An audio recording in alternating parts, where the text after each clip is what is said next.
looking for the lead. The floater. Got it! And it's Aztec madness. Saline on a run out. All the way to the basket. He laid it in. From the Heavenly. Jackson in. Oh, my goodness. Oh, Houston, Matt Bradley taking over. Caravan. We got another one at the buzzer. With 2 seconds. He's got to put it up.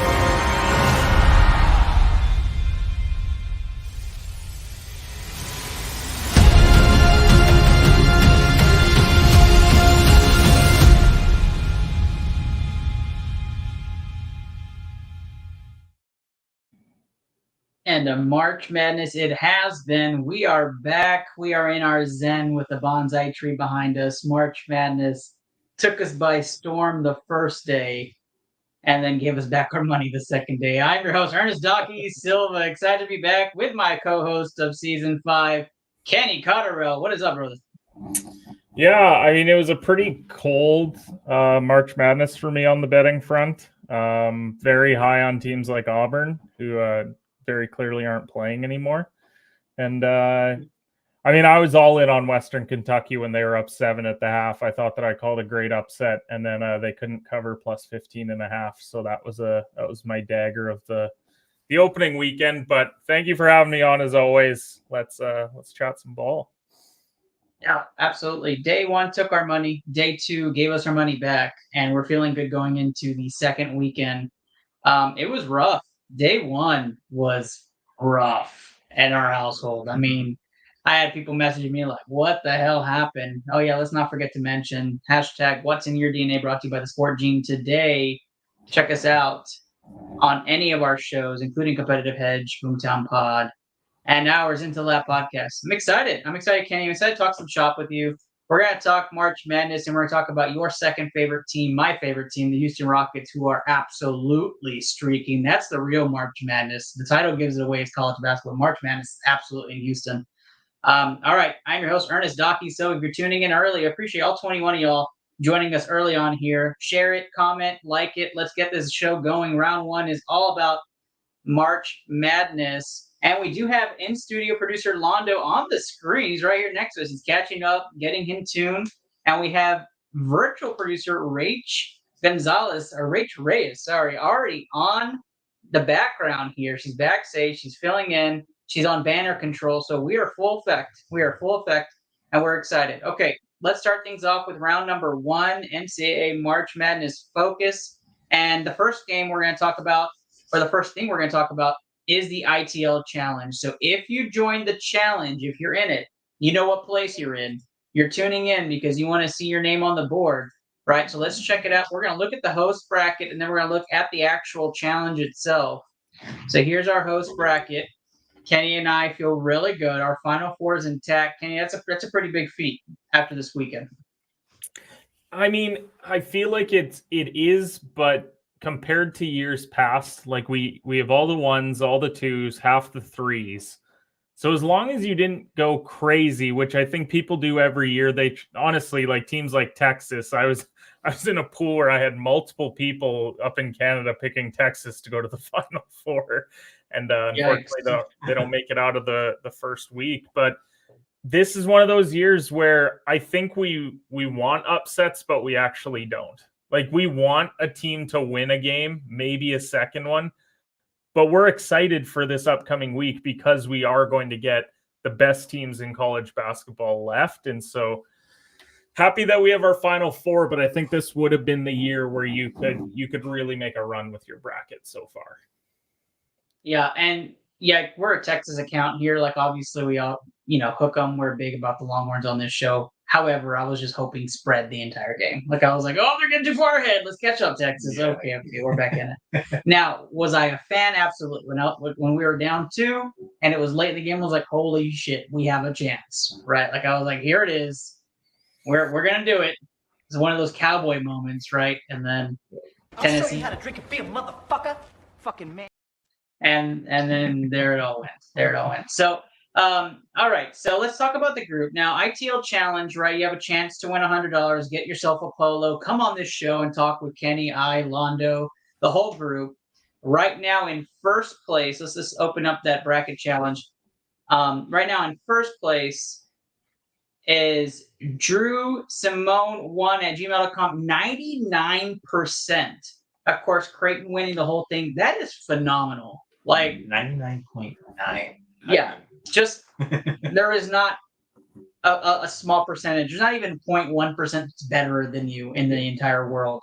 So congratulations to you. You're in first place. Grady's best in second, UNC, and then the fantastic in tied for second, picking UH. And obviously, I'm going for you. And you have your Instagram tags there. I love it. Make sure you are following this account. So obviously, if you're watching, follow us. If you're listening to a recording or you're listening to the podcast, make sure you're clicking that follow button, because whoever does finish at the top, there is a chance you finish first place and you are not following us. It happened 2 years ago. The first 3 people didn't follow us in fourth place and ended up taking the grand prize money.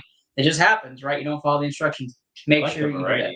I like this. The top 5 aren't the same teams. That's pretty cool. Yeah, that's awesome. Yeah. I'm excited. This challenge has been great.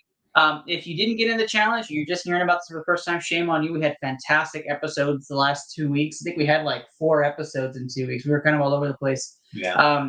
Come out, and I think they do a refresh bracket. You can pick in the Sweet 16 forward. Go do that, and have some fun. Have some fun. It's a lot of fun.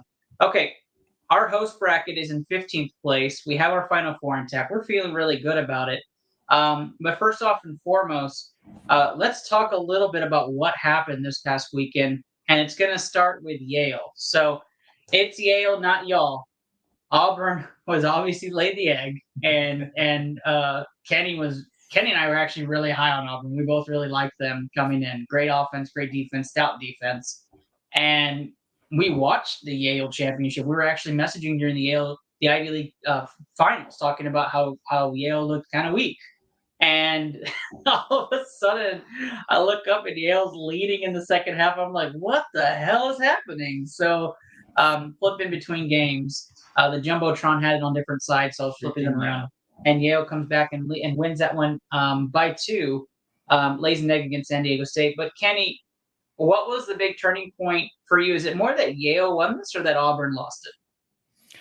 Honestly, I think the ejection early in that first half kind of just completely disrupted what Auburn wanted to do. Like when you lose one of your best wing defenders 5 minutes into the game, then you get the Yale guy that goes off and drops like 27.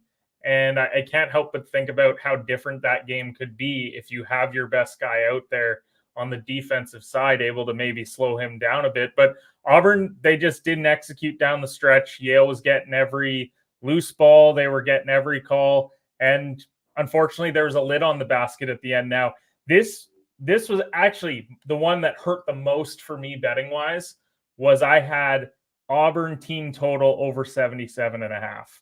And they were sitting on 68 with about 7 minutes to go. I hadn't said that it was going to cash it, but I was teetering in that territory, and then they just couldn't score in the last 7 minutes, and they came up just short. So it's unfortunate for Auburn. This is why, and this happens all the time. You get the team that gets hot in the conference tournament, and then they lay an egg in the tournament. And unfortunately, that was Auburn this year, and that's why Yale advanced. And then it sucks because we got an absolute stinker of an X game when San Diego State just blew them out. But I think most people were asleep since that was the last game on Sunday. Yeah, obviously Auburn shot the ball better, but had more turnovers, and the three-pointer was just absolutely off for this game. Yale pulling up the upset, played a phenomenal second half. And there you have it. Auburn busts a bunch of bets. I was hearing Vegas was just raking in the cash on that first game, and that's what happens. That's what happens.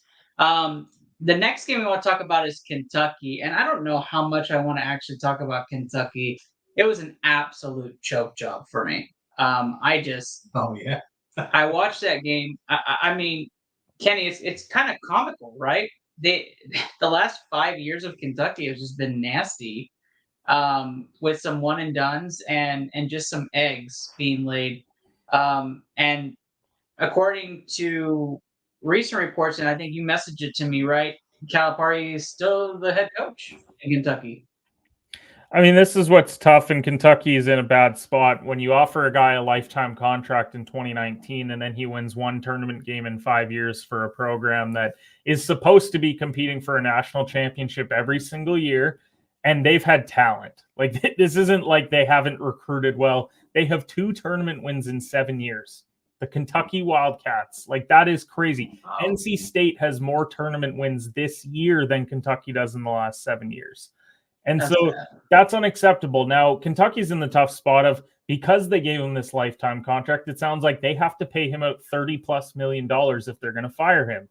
So, yeah, bringing him back, it may be a mistake, but like, what's the alternative as well? Because there's very few coaches in college basketball, I think, that truly want the Kentucky job. Like, there will be a lot of coaches that tell you that they want it, but it's like Ohio State in football. Like, you are going to be under the microscope every single game, every loss, every tight game. Like, you are always going to be under that microscope. And I don't know if anyone actually wants that job. And maybe it's just time to have the conversation that Calipari is not a great X's and O's guy. He's a great recruiter. He's a great salesman. But when have you ever watched a Kentucky game, a Memphis game, a UMass game, any of those teams that he's coached and said Calipari outcoached the other guy? Because I don't think that you can point to one. He's had the 2012 Anthony Davis team. They clearly had the best team in the country, and no one could slow him down. Like, that was just a team of destiny. Then you have the undefeated team in Kentucky with Devin Booker and Karl Anthony Towns. They can't get the job done. They lose in the semifinals to Wisconsin. And guess what it was? Wisconsin just outcoached them. Like, down the stretch, they outcoached them. Calipari in this game felt like he felt our talent's going to win out. Like, yeah, we're down 4-6, but like, down the stretch, we'll go on an 8-0 run. We'll close it out. We'll move on. And at no point did he make an adjustment. You've got a guy with one of the worst hairlines you've ever seen because he's 25 years old in college. He's got a V in his forehead. And he's going 10 of 20 from downtown. And now he's going to be a marketer or something. Like, now that his career is done, like, these are the people that you're losing to. You can't say that, like, Oakland was the more talented team, because they very clearly weren't. Did they have a good shooting night? Sure. But did you make adjustments? I don't think that they did. And that's why they're going home. They didn't defend all year, and a pretty pedestrian Oakland team put up 80 points on them. We missed the cue, but this is basically what Kenny was. Team? What team? Your best player thinks he's a pirate. Oh, hey! That's it! Okay, whoa. Okay, first of all, he is way more of a pirate than you will ever be. That was basically Jack Golke's night. Oh, what a great clip that is. So good. That was the Kentucky interview pregame, and then the post game, it was the beer one from Beer Fest. That was pretty much it. 10 threes for Jack. Now, he was the cool thing is he played D2 ball, and he was an Uber driver. So all you Uber drivers out there, you could beat Kentucky one day as long as Calipari is the coach. I just want to let you guys know that you can walk on somewhere and absolutely beat Kentucky at basketball. Kentucky has 2 of the top 3 NIL deals for players, right? I think that's important because it goes to the showmanship and the businessman that John Calipari is. And I think, to Kenny's point, we have not seen Calipari coach up. We've seen him coach to the talent. We've seen him play out in the SEC. We've seen him play to his strengths. But then when it comes to showing out in these tournament games, more so in recent years, it's just he's not that good. You know what? What hurts me the most about Calipari, though, is that he tries to make it every year about, but I'm creating these guys who are going on to get generational wealth in the NBA.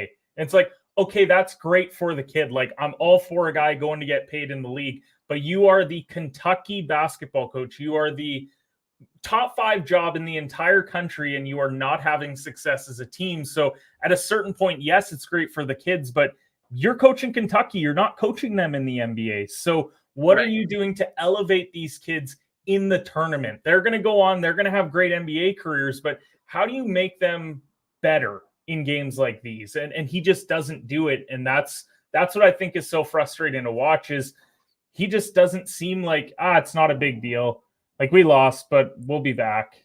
And it's like, yeah, you're going to get another 5-star recruiting class, and then you're just going to do this again? Like, I don't get it.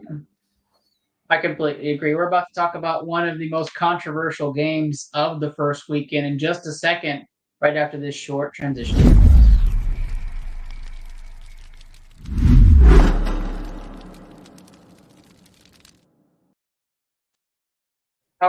let's just settle this debate. Name me a worse officiated game in the history of college basketball right now, Kenny Cotter. I don't care what documentary you find. I don't care what admission of guilt any referee says. A 44-19 free throw advantage from one team to another is a travesty to the game of basketball. And Texas A&M ate that shit up entirely as you watch fans praying and you watch teams cheering and you had 4 Houston starters foul out. 4 of them, the best defensive team in the nation. That give me a break. Like, I literally was standing up in the fan cave, in the Houston Rocket fan cave, and this was me at least 10 It may be funny to you, motherfucker, but it's not funny to me, okay?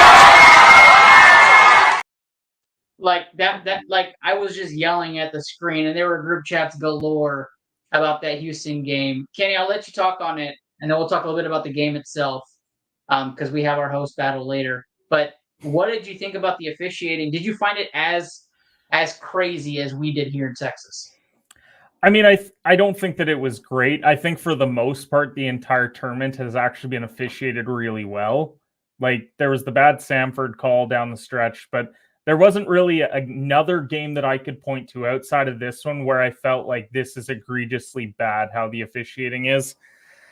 And I mean, what I don't like is I don't like inconsistency across the board. Look, if you're calling ticky-tack fouls, you're calling them both ways. You're calling them all the time. Right. You don't just pick and choose when it's going to happen. And if you're going to let the guys play, then let them play. And it felt like A&M was getting all the ticky-tack, and then Houston was having to make up for that, and they had to go the extra mile. Now, that being said, I mean, Houston is advancing. It is survive and advance in this tournament. It sucks that they have to go to overtime because now, you're a little bit more worn down. But this is almost, I don't want to say that it's a good thing, but I think this helps Houston long-term in this tournament because now they have been in those tight games with a very talented team, and I think they come out better because of it. But yeah, it wasn't great officiating. The end of the day, Houston's advancing, but I don't know. I think it was still a really good game. Anytime you get overtime, it's great. There were some questions. If you find a team like Texas A&M that can actually perform offensively, what happens with Houston? And Houston answered the call. They could score. And it was like scoring 100 points, whether it's overtime or not, just shows Houston can compete offensively. The foul calling, I think, was egregious. I think it was nuts. I think it's insulting. I think it's just a way to keep Vegas in the loop there and possibly kill bets. I mean, that was basically what it was. Houston had that game in hand handedly. Now, some people may ask you, Ernest, what do you mean 44-19? I'm looking at the stat sheet and it says 45-30. I'm not counting the intentional fouls and free throws that happen at the end of regulation, the end of overtime. The count was 44-19 before the end of those. And then the intentional fouls on Houston happened for TAMU. So let's just put it like this. TAMU had a great game. Taylor was phenomenal for Texas A&M all over again. His mom, absolutely phenomenal in the stands. I thought it was great. Great. Did you watch the game under the Houston A&M? Yeah. Oh, you got to watch the replay. But I think that was a phenomenal game. I stayed up watching it. I think Houston showed that in the first round why they're so good defensively. I mean, they kept Longwood in single digits, I think, for 12 minutes almost, and it was not close. And then in the second game, you see Houston battling back and forth at an offensive production, and I think it just goes to show that Cryer and Shed together can lead a team, and when they're all out, Roberts can even lead a group. I know with 3 guys out, you saw that white guy at the end of the bench. What? and then he comes into play when the 4th starter goes out, right? And then he makes a clutch free throw. He missed the first one and made the clutch free throw. So kudos to Houston. Moving on, it's exciting. Any last second thoughts, Kenny? I mean, you should be thankful that A&M only hit 64% of their free throws because They were garbage. it could have They been were dicey. garbage. But I mean, again, it's surviving and advancing. Like, does it suck that it had to go to overtime? Does it suck the officiating might have been one-sided a bit? Sure, but you guys are moving on, and A&M's heading home. So, All right. Well, I told all the Houston Cougar fans I was switching over once the Longhorns were out. So officially going to weekend 2, we're all strictly Houston Cougars. So go Cougs. Let's look at our bracket. We're going to brag a little bit. We've had UConn and San Diego State meeting. That's going to be a fun matchup. A little bit of a Final Four reuniting of last year. UConn, San Diego State up in the East. And then on the other side, Illinois and Iowa State. We did have both of them advancing into the Sweet 16. So our East bracket looks very good. And we do have UConn, Iowa State moving on. We're not going to touch those games in particular, but we are going to start with Purdue and the Zags. And that's going to be down in the Midwest. So we're going to skip over a bit here. But Purdue and the Zags are our first matchup we want to talk about this upcoming weekend. Purdue, the number 1 overall seed with Zach Edey. And then the Zags, proving me wrong. I didn't think they were going to be this far. As Kenny, I think, likes the Zags. We're going to talk about that right now. Making it to the Sweet 16 again for another year, where they weren't projected to be dancing. They had a rough start and had a rough middle of the year. Kenny, you like this matchup for the Zags, correct?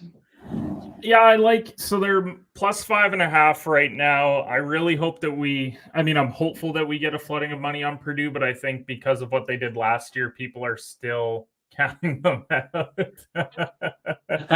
We're unfortunately Zach Edey, that's the University of Canada right now. Going to be 2-time National Player of the Year.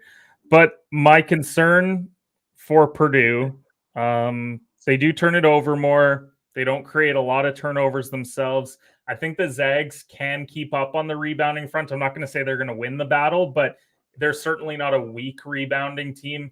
They play a little bit faster pace than Purdue, and I think they're going to have to do that in this game. You don't want to let Purdue settle into the offense, because what does that turn into?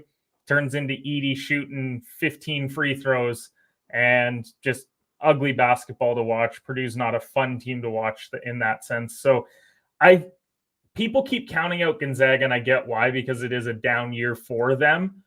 But I'm still not sold on Purdue. I think, Utah State, we've seen that the Mountain West wasn't great in this tournament. And then Grambling, I mean, you're playing a 16 seed, so you should win those games big. And Purdue has been got by teams that play this similar style. So it's why I like Gonzaga plus 5.5. I'm hoping that it moves up, but we'll have to wait and see. I mean, I watched Utah State lay that egg against Purdue, and it was very tough to watch because that was one of our upset picks, and they shit the bed pretty bad. But I mean, you foul Edey. I mean, Kenny, I'd have to go look it up. It had to have been like 12 times in 5 minutes, and they just were panic fouling over and over again to get him to stop. And when you fall in that trap, it's over early on, and Purdue has you exactly where they want you, and you get into foul trouble. You can't defend on drives as well. Then they kick it out, and all of a sudden Purdue is just unstoppable. The only thing I give the Zags is that they play slow. They like to play slow, and that sometimes is a detriment to them. But if Purdue likes to play slow and Zags like to play slow, that's going to play to a very low scoring game for me. And as long as there's no foul trouble, Zags have a shot. I'm just not as high about the Zags offense as I am about Purdue. And hopefully they don't fall into that trance of panic mode. Edey has the ball, get on top of his back, like either try and tackle the big guy trying to get across the end zone. Like it was absolutely nuts. Utah State was just bad against Zach Edey.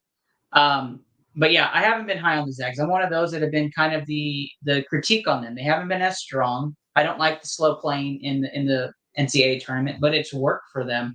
Kansas obviously was hurt, so you play against a Big 12 team that didn't have their full power. So I think that's also why I'm maybe struggling with Gonzaga, because they were so dominant in the second half against Kansas, but we knew Kansas wasn't very good coming into the tournament without McCullers. So that's where it's tough to determine. Is it just they've had that road where McNeese was overrated because they were beating some very bad teams in the regular season? Go back and some of their games. I don't know why people are high on McNeese. And in Sanford, they were very lucky to get out of that game on the Kansas side. So maybe it is them overreacting because of how good they were in the second half against Kansas. Like they scored like 12 out of 14 possessions or something crazy. Like they blew them out in the second half. But maybe we're overreacting a bit on Purdue too, because they out-rebounded them 45-22. Like I don't know what to think about this game. It's why I would take Gonzaga with the points.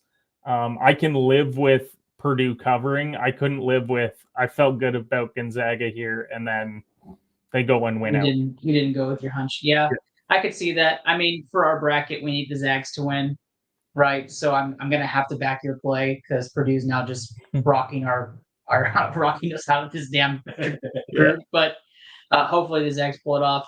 Across the way, though, Kenny, is a very, very powerful matchup. North Carolina looked every bit of the 1 seed in the West, and Alabama definitely had a little bit more struggle against Grand Canyon, but didn't have struggle scoring 109 points in the first round against Charleston. And so UNC versus Bama is that matchup in the West we're going to highlight right across the way there.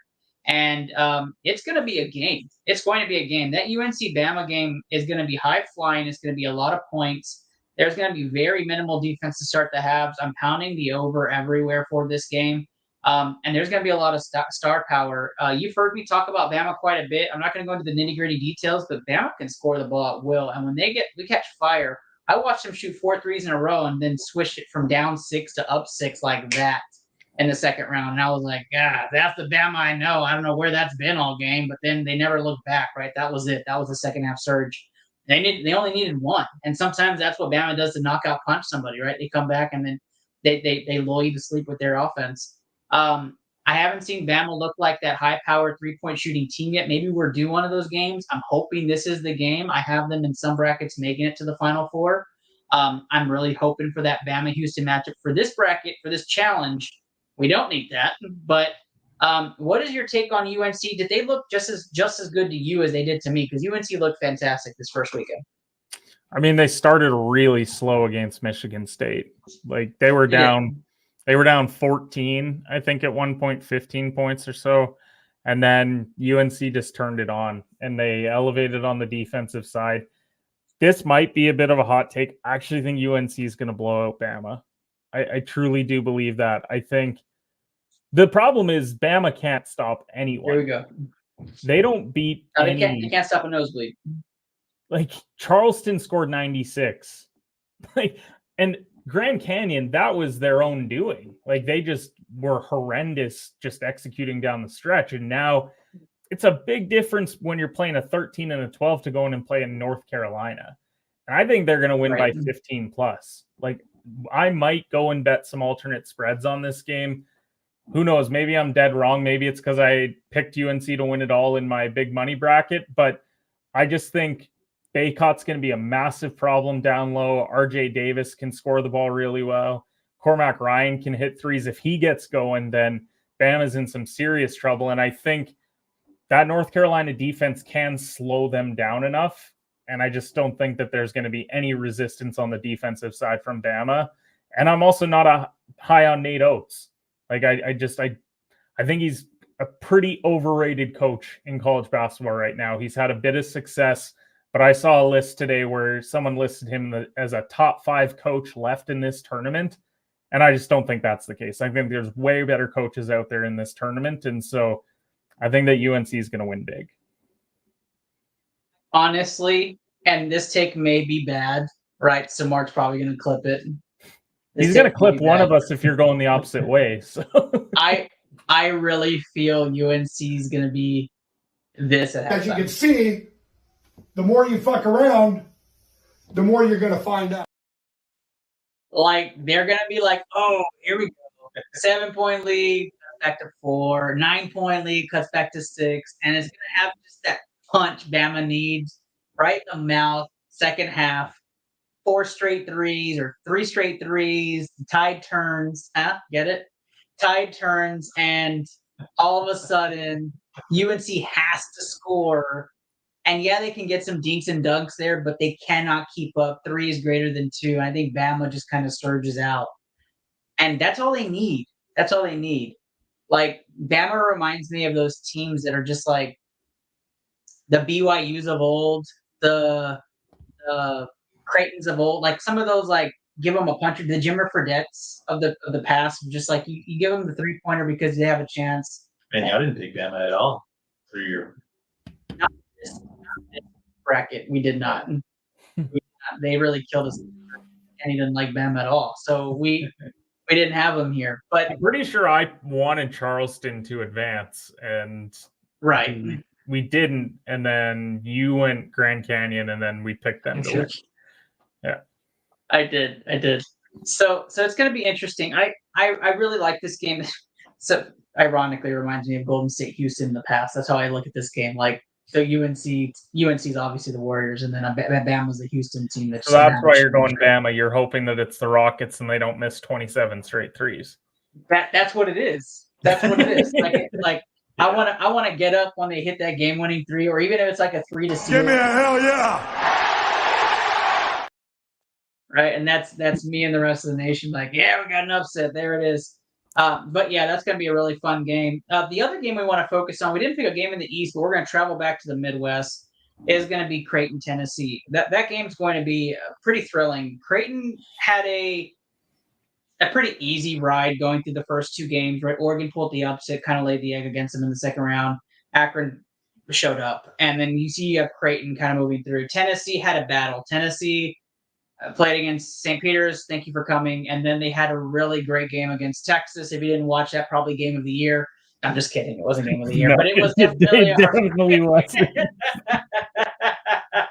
I had to throw it out there. Oh, but definitely a finalist. And so Texas comes up short in that game. But Tennessee, Creighton, I'm not a huge fan of Rick Barnes. I was when he was at Texas. Once you leave, though, I don't have anything to do with you. Creighton, though, we were big fans of Creighton in other brackets. In this one, apparently, we have Tennessee going on. Must be Kenny's doing. But I think overall, the better team of the two is Tennessee. I think Creighton, also similar to Bama, relies on the outside shooting a lot, and they have been able to be offensively output throughout this tournament.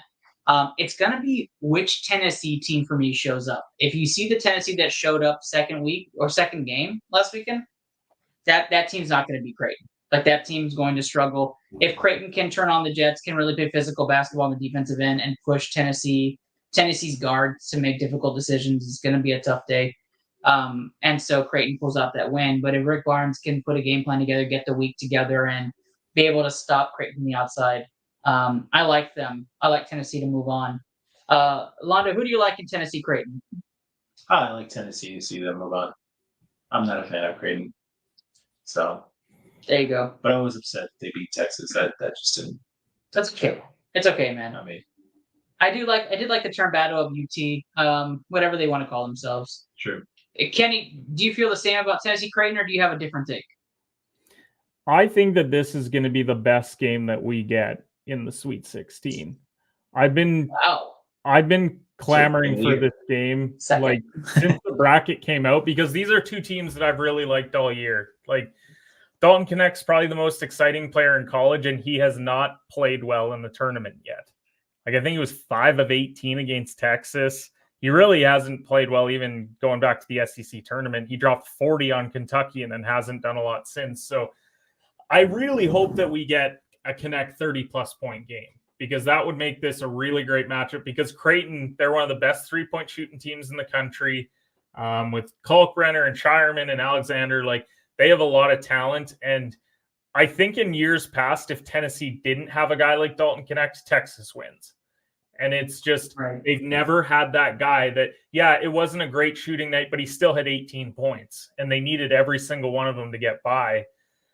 And I do think that Tennessee can match Creighton in a sense that they also have some very talented guys around Knecht. So I would pick Tennessee to win. When I look at the spread, it's -2.5, so you should just take the spread. Like, don't take money line just to worry about the 2 points. I think it is going to be close. Creighton is fairly fortunate to get out of the first weekend, because going to overtime with Oregon and you hit 15 threes in that game is pretty crazy. But I would take Tennessee. I think this is going to be really exciting, though, because Tennessee will want to get up and down a bit, and Creighton will want to slow it down because their offense is at its best when they do.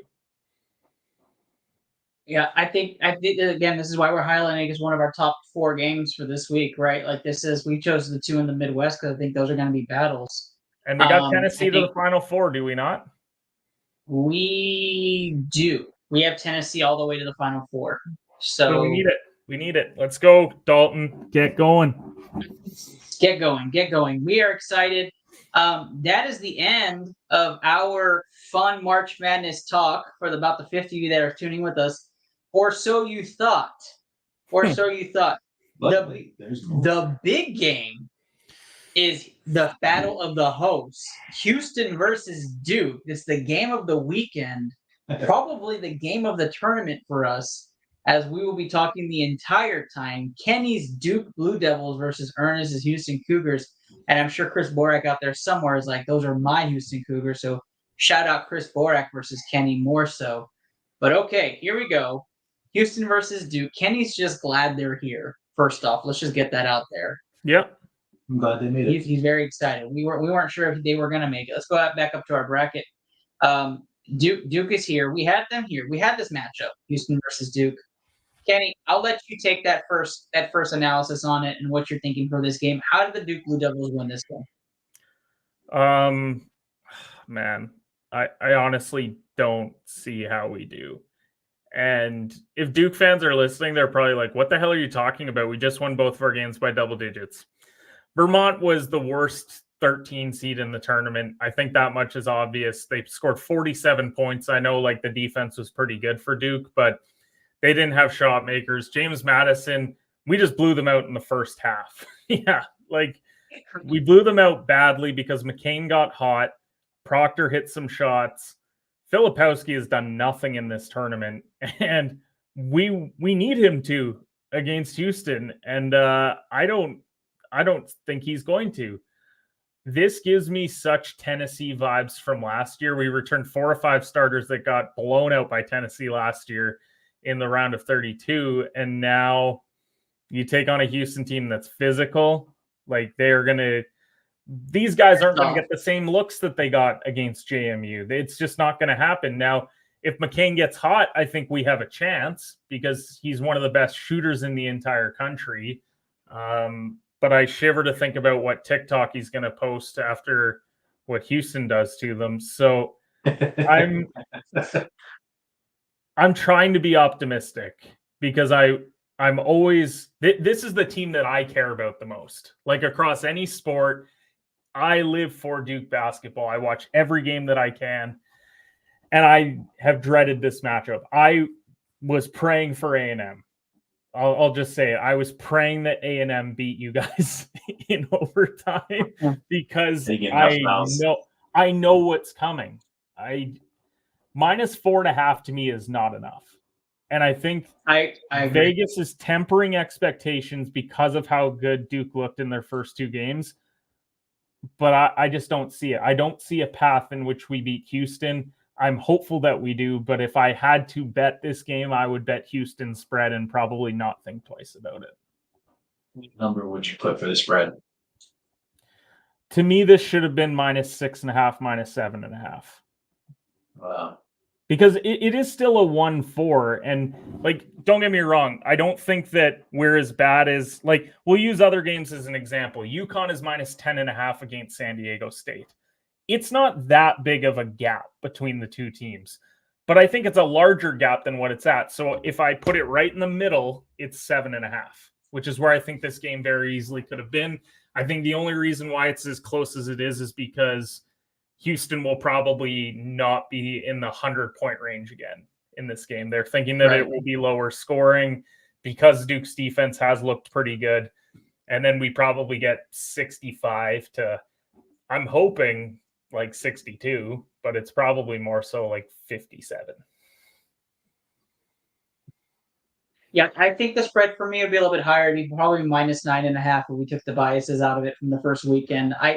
I don't know how Duke keeps up with Houston, and I absolutely think Houston's going to be vengeful. Like what they did, what Texas A&M did and NCAA referees did to Houston is going to be like, let's take it out on the Duke Blue Devils.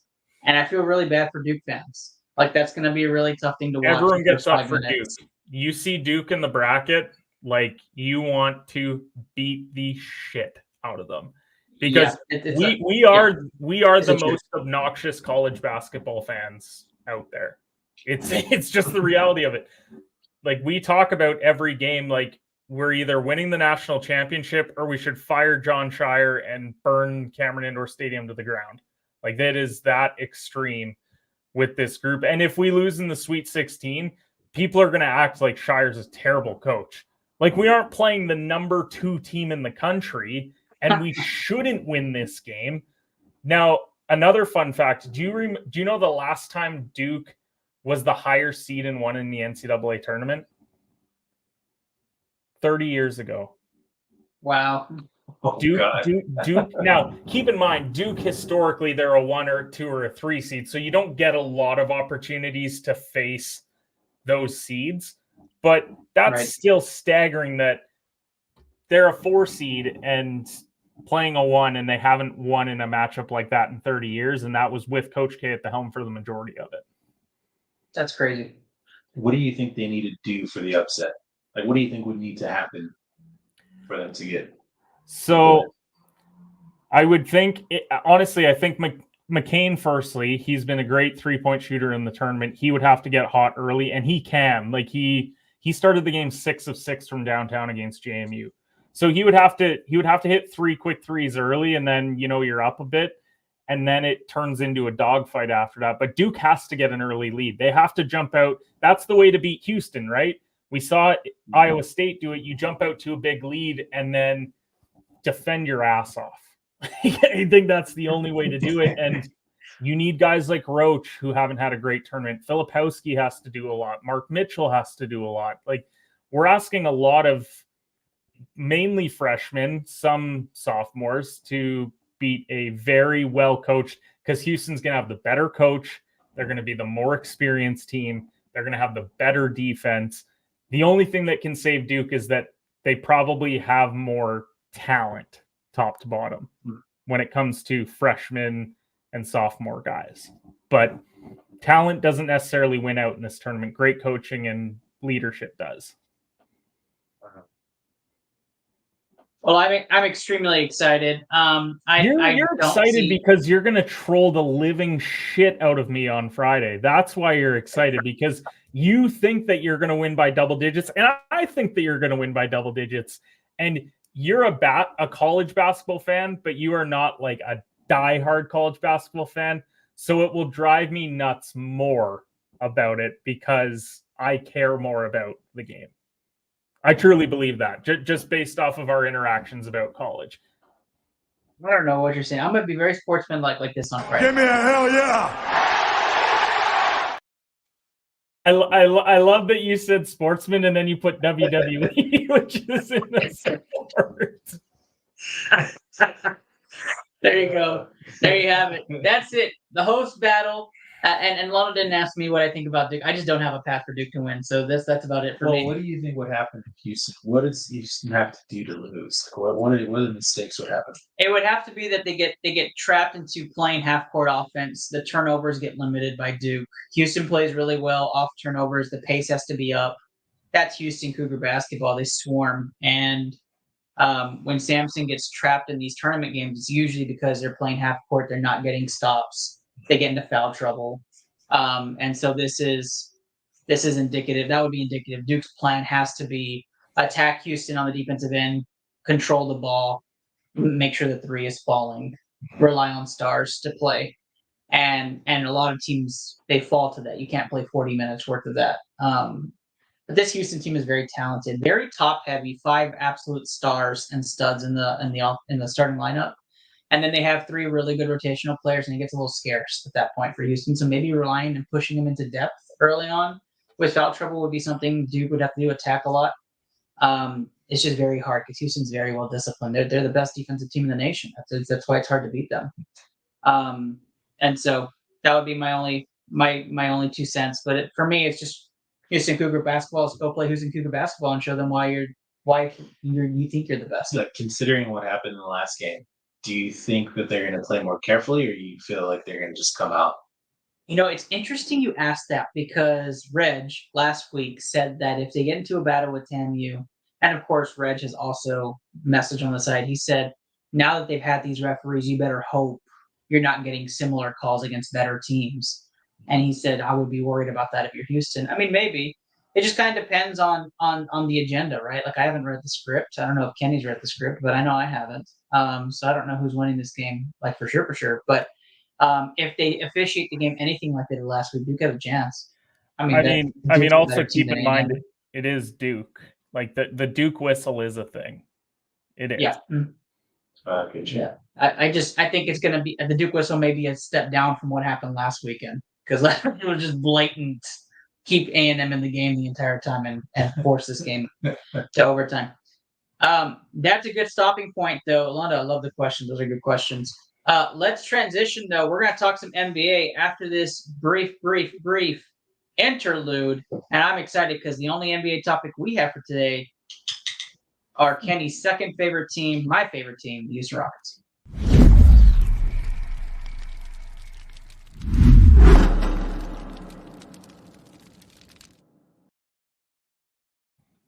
All right.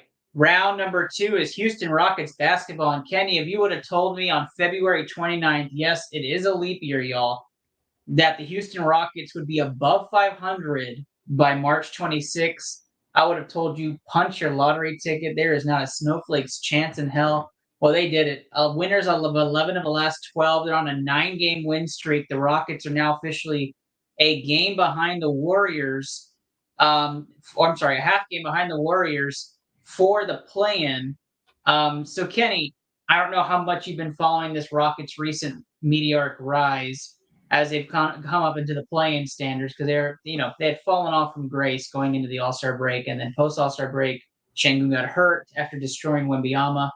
And then it was like, okay, are they just going to tank the rest of the season? Well, absolutely the opposite. And here you have it. The Rockets already beat their total win total that was set by Vegas to start the year.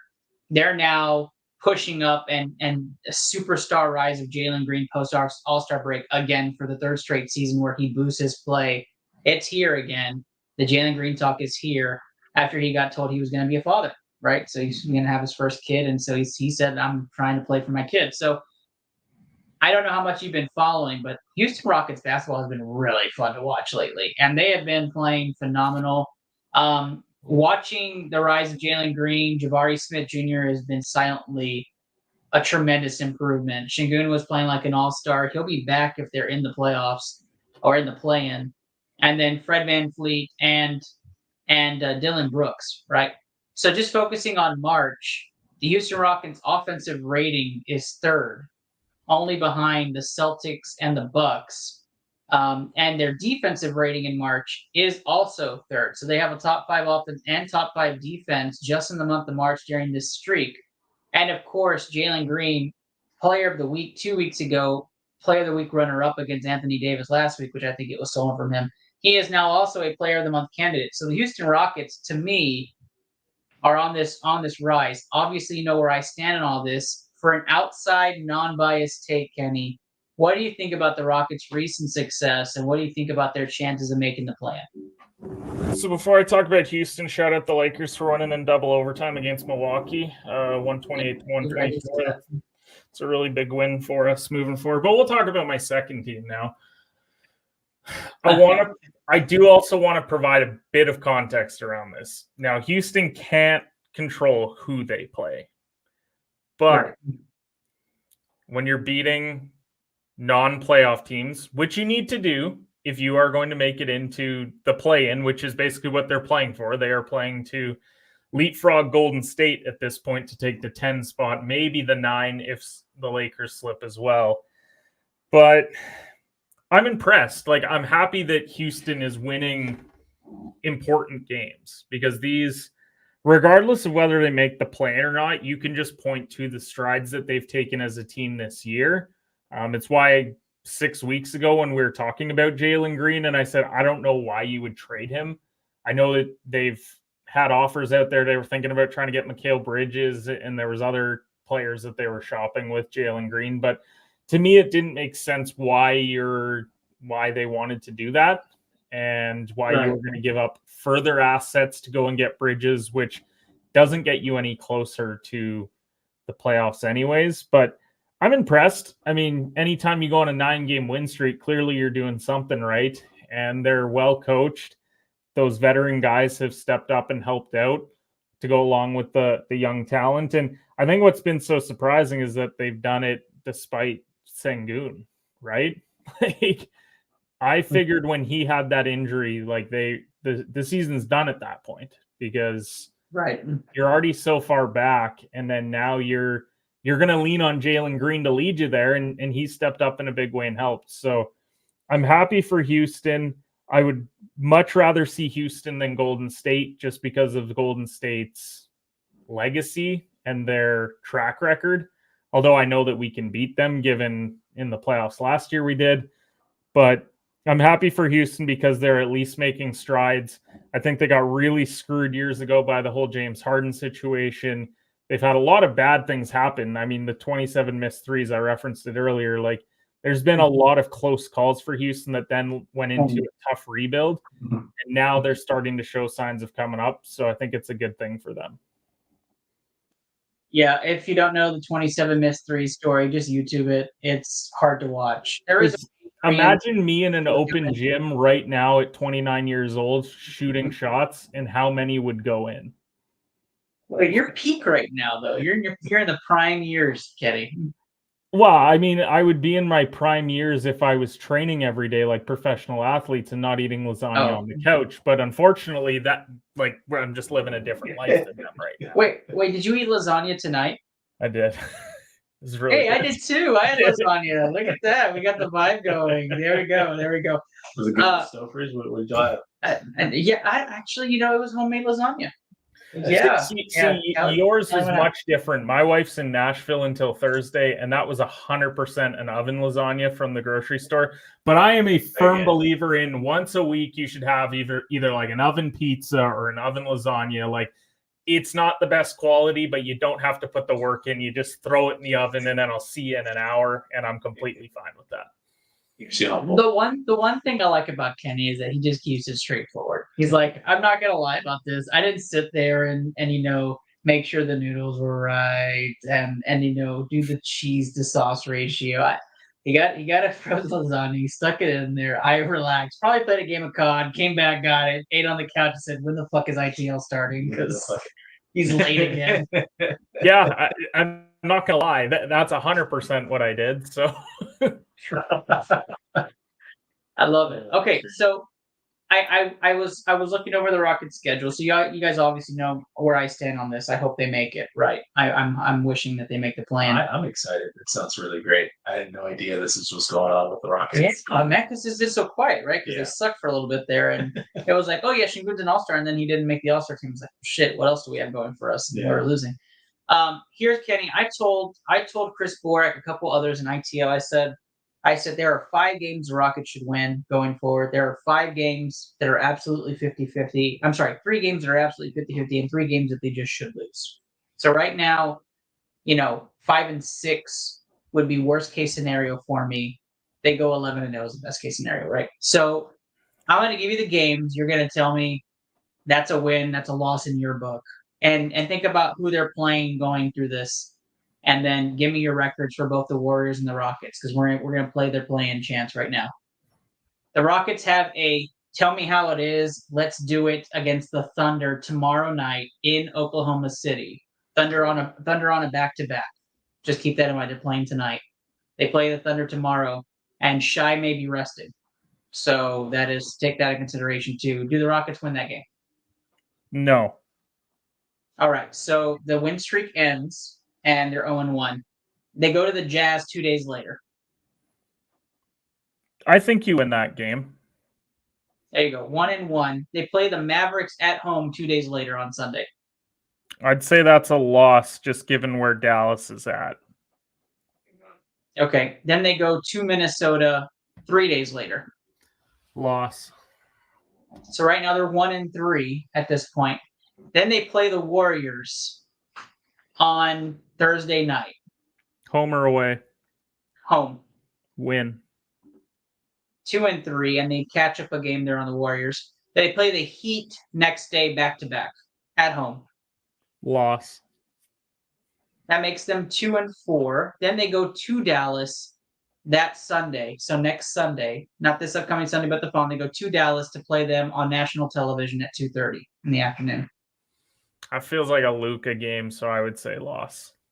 Those are the games that you know that he's just going to have like 40, 15, and 12, and you're going to be like, oh, whatever, Luka. The only difference I think I have so far for me is the Heat game, and I do think they split the Mavericks games because it's interdivision. It's a little bit different, but we'll keep going. They play the Magic at home 2 days later on Tuesday night. So that makes them 3-5. Then they go to the Jazz and play the Jazz at their turf. Win. 2 days later. That makes them 4-5. Then they have the Blazers in Portland. Win. Next day. Okay. And that makes them 5-5. And then they finish the year against James Harden and the Clippers in LA. Final game of the season. I'm going to say loss right now because of where they're at. They could still be fighting for top 6 seed. I think if they've clinched top 6, then you guys win. There you have it. So we have the Rockets going 5-6. Gosh. Better watch yourself, Rach. I'm seeing the feed on the side here. You see, you have the Rockets finishing 5-6. Let's talk Warriors then. I'm not going to be as intricate about this. Let's just go matchup base. At Magic tomorrow. Loss. 0-1. At Hornets 2 days later. Win. 1-1. At Spurs 2 days later. Win. 2-1. Versus the Mavericks at home on TNT. Win. That's 3 days later. Okay, that's 3-1. Then they lose to the Rockets. That's 3-2. Then they go to Dallas and play them on the second night of the back-to-back after the Rockets. That's 3-3. Then they go to Utah 2 days later and play them at home. Win. 4-3. Then they go to LA against your Lakers on TNT. Loss. That's 4-4. Then they go against the Trailblazers in Portland 2 days later. Win. 5-4. Then they play the Pelicans at home on a late night game. Win. 6-4, and then they play the Jazz at home to end the season. 2:30 game. Because I think that game's not going to matter because they'll have clinched the 10 seed. I'm going to say loss.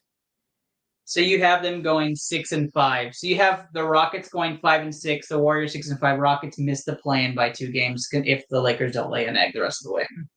I mean, that's the tough thing is like you do need Golden State help because the schedule is there where best case scenario, you're probably going 7-4 because you're going to lose games over that stretch. But then that also means that the Warriors have to go 5-6. And when they've got Spurs, Blazers, like there's a lot of spots in there that they shouldn't lose. But I think that's what's and Warriors do hold the tiebreaker. So you have to beat them in the loss column by 1. Yeah. So that is going to be an interesting 11-game stretch. I've never wanted time to go so slow but so fast at the same time. There you go. My chances of the Rockets making the play-in, for me personally, the fandom in me is about 66%, but the analytical side really says like 38%. So good luck to Rockets and Rockets fans. If they just win all their games, I think they're in. Right? If they go 11-0. Don't lose another game. They're in. Yeah, you should be. Then you would also have the Rockets of a 20-game win streak. That's true. They'd also have 47 wins, which may end up being way up there. It may end up being a 5 seed at this point. I don't know what to tell you. I do have to walk back what I said about the Rockets at the start of the year because I said that I thought their ceiling was 35 wins, which they are past it now. Let's say they get I have them projected to get to 40. That's a huge win for the season, regardless of where you end up in the play-in situation. To double your, because did you have 20 wins last year? 18? We had 21 last year. So to nearly double your win total, really not making any major splashes. Like you didn't have a free agency where you went and brought in multiple All-Stars. You brought in Van Vliet and Brooks. And then Yeah. you had some young guys grow. Like, that's a huge win. And if you guys get into the play-in game, Udoka should get Coach of the Year consideration. He's not going to get it because they're just going to give He's it not to in it right now. They'll probably give it to Missoula just because Boston's been so good. But I mean, Missoula is also working with the best roster in basketball by far. So if you were talking about who's done the best coaching job of turning around a team, it's probably Udoka. Like, okay, if Rockets hit 45 wins, Coach of the Year. Yeah, I mean, if you guys make the playoffs at all, he could be. I don't think that he will, but if he goes on a 20-game win streak, he's obviously Coach of the Year. But if he goes like he loses, let's say he loses one of these like to the Wolves or to the Mavericks, they end up winning 10 of the last 11 or 9 of the last 11, they're 45 win team. Like, I don't know how you don't give it to him at that point. From 21 to 45 wins with no big all-star splash. That's pretty incredible. The way that the league operates, and it's so dumb, is we credit coaches so much for the regular season, when in reality the regular season is run by teams that just have deep rosters. Right. You find out who the good coaches are come playoff time, because Eric Spoelstra is going to consistently be the 5 to 8 seed in the East, but he takes teams on runs to the NBA Finals. That's why he's considered the coach, the caliber of coach that he is. But then Joe Mazzulla, who we crapped on all of last postseason because of how bad he was situationally, he's probably going to win Coach of the Year because he's only got Tatum, Brown, Porzingis, Drew Holiday, Al Horford, Derek White. Like, how many more guys do you want? He should win 65 games with that roster. Every coach should. But it's just the way the league works.